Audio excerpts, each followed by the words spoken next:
In 21 days, I'm headed to one of Colorado's gnarliest bike parks. The black diamonds there are steep, fast, and unforgiving, and I want to hit those lines with confidence, have a blast, and get home in one piece. So in this series, I'm transforming my Santa Cruz V10 into the ultimate park bike. And today I'm testing if Shimano's Saint brakes live up to the hype and dealing with some adversity along the way. This is Countdown to Colorado.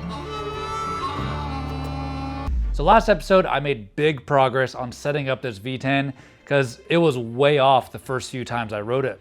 It still needs quite a bit of tweaking before it's ready for Trestle Bike Park, but thanks to your feedback, I have some new ideas to try. This bike came with SRAM Maven bronze brakes. They're insanely powerful, but I don't like them. The lever pull is too stiff for my liking, and the brake power jolts on hard right when you pull the lever, and I just feel like it's causing hand and forearm fatigue.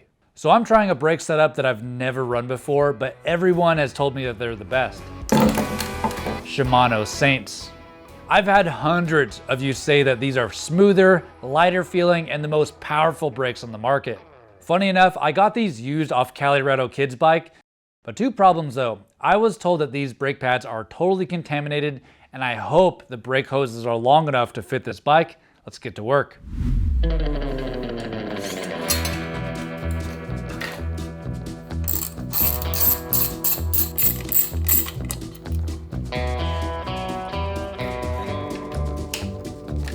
For those that missed episode 1, I'm not only upgrading and dialing in the bike for Trestle, I'm training hard for the 30 days leading up to the trip.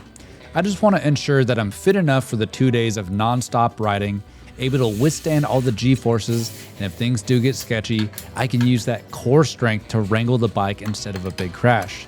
Also, being strong helps you bounce, not break. I spent 20 years racing BMX, and at the end I was racing high level on the national circuit. Crashing was a part of the sport, especially close racing with 7 other guys. It was very common to crash at least once a month. I remember one time I crashed 6 times in 1 month. I was so frustrated. Yes. But quick training update. I am wrecked. I am so sore from hitting the gym, I can barely walk. I'm down 2 pounds and I just broke under 23% body fat. That's a first for me. I've been trying to break 23% body fat for over a year now. And man, I'm crushing my diet. No snacks, no cheat meals in over a week. And I feel like I'm 30% faster on my Zwift races. I just got my first C-Class win after moving up from D-Class just 1 month ago. Huge W right there.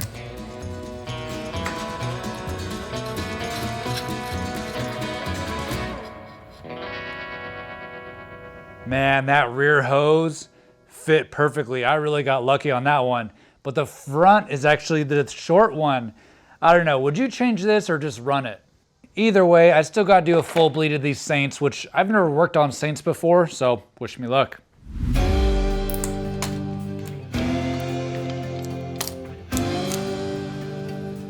So bleeding brakes is probably my weakest area as a bike mechanic, especially when it comes to Shimano brakes. I had some XC brakes that no matter what, they always had a wandering bite point.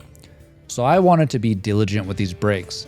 A brake failure on a DH bike is much worse than on a trail bike. I started by pushing out the pistons one side after the other and getting them cleaned and lubed. This ensures the brake power is applied evenly and prevents pad rub on the rotors, and in my opinion, it's really a foundational step to getting your brakes feeling right. I'll be honest, I watched a how to bleed Saint video just before doing this, and I'm glad I did because I found that the bleed port is different than I'm used to with other Shimano models. And I'm also really glad I went with a full bleed because look how dirty this fluid is. How does fluid even get this dark? I think these are only like a year old. I ended up having to flush the fluid through 3 or 4 times until it was finally clean. I think I used at least 200 cc's of hydraulic fluid. Then I switched to the bleed cup because the how-to video said to, but I didn't get any bubbles. Then I replaced the pads with some freshies, and man, they were expensive. But I'm not cutting any corners when it comes to brakes. I've seen some POV footage from Trestle, and you get going pretty fast there. But once everything was back together, I bled the front off camera, and I smashed the bleed. My first time having a perfect bleed with Shimano's. All right, man, with that squared away, these feel great, dude. And a bonus, the Saints look like they belong on this bike. That's a match made in heaven. In last episode, I was saying that the 760mm bars feel too narrow for this bike, which is weird because I prefer 760 on every other bike. Downhill bikes are just different, man. So I'm gonna swap the bars and I'm gonna go carbon this time, and I have some decals to match the frame.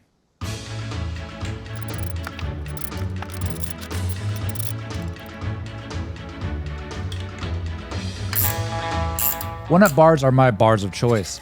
They're built to flex a little and take the edge off the small bump chatter. And the carbon ones feel like they're 20% more compliant, and that's all I had on hand that hasn't been cut down already. And of course, I want this bike to look good too. The Santa Cruz V10 is an iconic bike in the mountain bike world, so I bought some matching decals for the bars. It really ties it all together. I'm not just bolting on parts, hitting the gym, and hoping for the best for this trestle trip. I'm a pretty analytical guy, and I've been studying my form and comparing it to downhill pros. And I feel like I've been riding this V10 like a trail bike, and that needs to change. And I think I found out what they're doing that I'm not, and I'm excited to give it a try. And if you're cutting carbon, always wear a mask. I didn't take that seriously, and one time I inhaled a whole puff of carbon dust. It smelled so bad and burned my lungs like crazy. Safety first.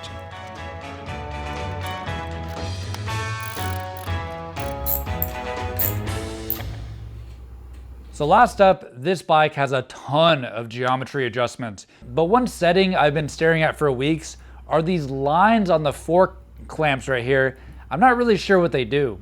I asked some friends and I saw a bunch of your comments, and I think I needed to change this up right here for stability because I want this bike to feel like a plow machine.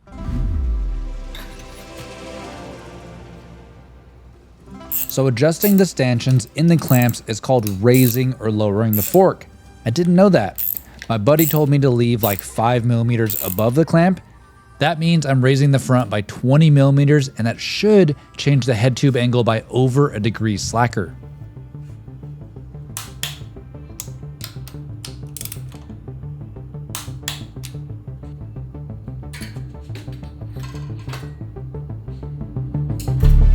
Well, I'm on my way to the shuttle park, and this is actually attempt number 2 at going.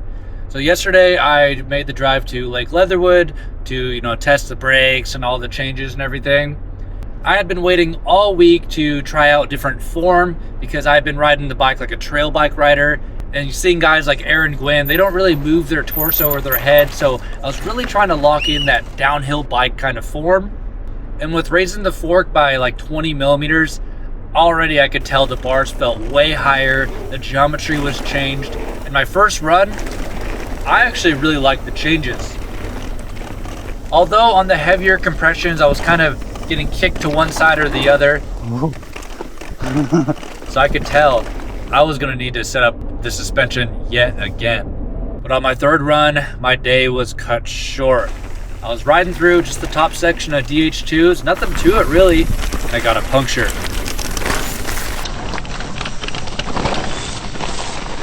I'm not even sure what I hit, but the air loss was happening pretty rapidly, and I just kind of nursed the bike down to the bottom of the run.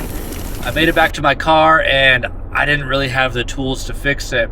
I tried plugging it, which worked. I added sealant, but my pump could not seat the bead, and those reserve valves, which are supposed to not clog with sealant, were just not letting the air flow in there like it should, and I could not seat the bead. So my day was cut short after 2 runs. I had to drive home. And the whole rest of the day, I was just really bothered by that. I, spent 2 hours of driving, all the gas money, $45 for a shuttle pass.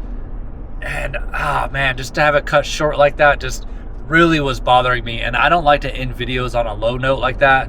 So I was talking over with my wife. She was cool with it, so I said, okay. And then I started looking at the bike, and I was like, I think I can tune this up better because just the body positioning, everything was way different. So I checked the sag, and the rear actually had 20% sag with that 550 spring. So I swapped that back to the 500, got the fork sag checked over. I got the tire plugged. The tire held air for like 20 hours straight, so I think I'm good there. But I have a bunch of tools with me now. I have 2 spare tires, so I'm good. I'm on my way there now, and I'm really excited to test this thing. And I think I'm right on the verge of really figuring this bike out. And with what runs I had yesterday, the bike actually felt faster. It felt more bouncy. And man, downhill bikes are just so different, man.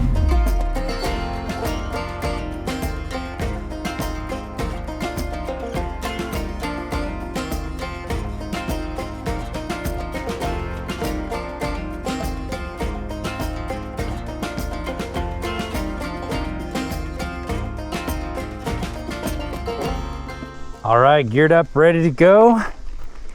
And why don't you enjoy some nice music while I figure out this bike and bed in these brakes. Oh yeah.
All right, I think I got the bike as good as it can get.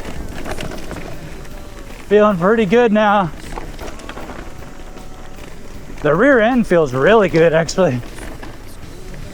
The fork, I don't know, I think I just kind of reached my limits with how good that can feel.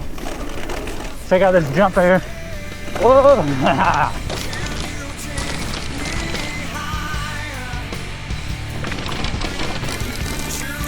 Yeah, so good.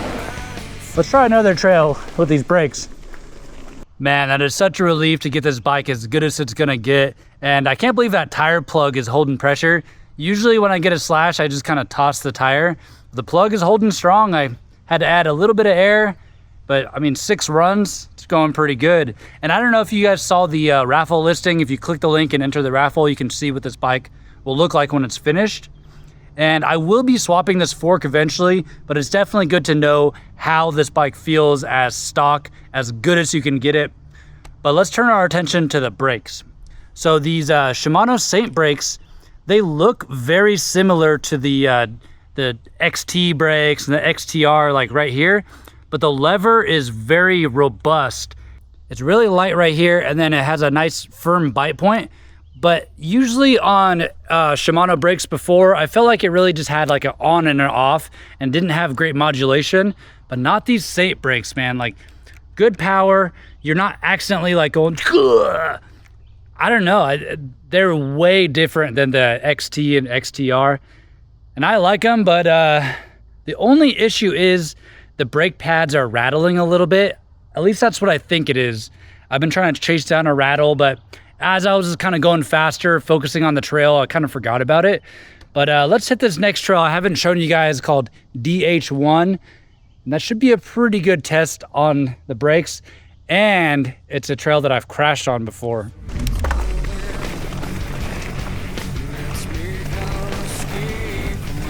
Hard labor ride this trail, so I'm taking it easy.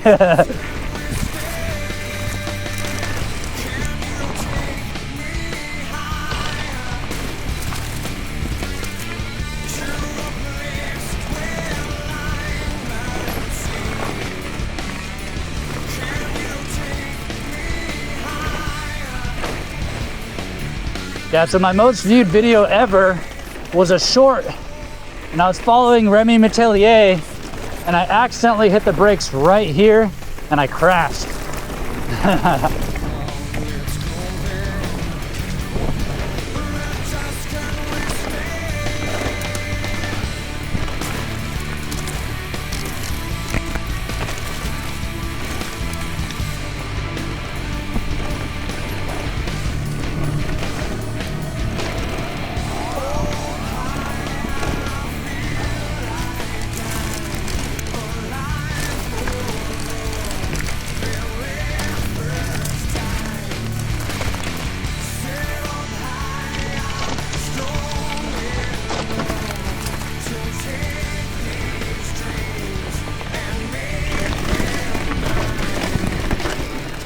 Yeah, the brakes feel really good.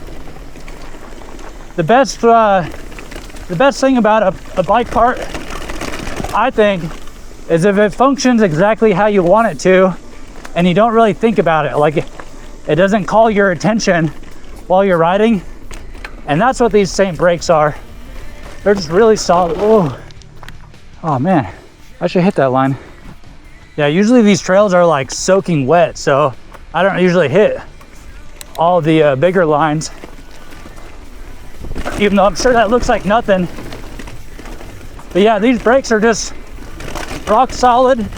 You don't got to think about them. They don't cause arm pump. And I really think I'll add this to my list of trustworthy brakes in the future. Oh, check it out. I finally figured out what is rattling, and it is this chain guide thing here. Maybe the brake pads do rattle, but I think that was the main culprit right there. So I'll get that tightened up. And man, it's been a tough week. I'm really passionate about these videos. I'm not just bolting on parts and dicking around. I really truly care about upgrading these bikes and making a really good video. And I hate to end a video on a fail. So thanks for coming along with me on this one.